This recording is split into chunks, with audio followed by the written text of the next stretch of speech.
আরে আজকে তো চম্পার জন্মদিন, ওর জন্য তো এই আংটিটা আমি কিনেছি। আরে বাবা মনে হচ্ছে মায়ের জন্য আংটি কিনেছে। ও এটা দারুন। আচ্ছা এই গিফট বাদেও চম্পার জন্য আর কি করা যায়? আরে ধর, রিতাও তো ফোন ধরছে না, কি যে করি।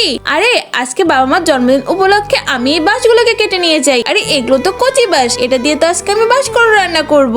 এই তো এখানেও তো একটা কচি বাঁশ পেয়েছি, যাই আমি এটা তুলে নিয়ে যাই। মা দেখো কতগুলো বাঁশ পেয়েছি। আরে এটার খোসা ছাড়িয়ে নি। এই তো খোসা ছাড়ানো হয়ে গেছে। বন্ধুরা তোমরা যদি আপেল খেয়ে থাকো তাহলে ভিডিওটাকে লাইক করে দাও, আর যদি চকলেট খেয়ে থাকো তাহলে চ্যানেলটাকে সাবস্ক্রাইব করে দাও, আর তুমি কোন ক্লাসে পড়ো তা কমেন্ট করে জানাও। যাই এই বাঁশগুলোকে কুচি কুচি করে কেটে নেই। এখানে কিছুটা গাজরও কেটে নিয়েছি, সব জিনিস তো কাটা হয়ে গেছে। এবার একটা বাটির মধ্যে গাজর, সয়া সস, কারি সস, সাদা তিল আর তেল দিয়ে ভালোভাবে মেখে নিই। এর মধ্যে কিছুটা চালও তো আছে। এবারে বাঁশগুলোর মধ্যে এগুলো সব দিয়ে দিই। যাই এগুলোকে এবার সেদ্ধ করতে দিই। এটা তো কিছুক্ষণ সেদ্ধ হতে থাকুক। আরে আমার বাঁশকড়া রান্না তো রেডি। আরে ওয়াও, এটা খেতে তো দারুণ টেস্টি হয়েছে।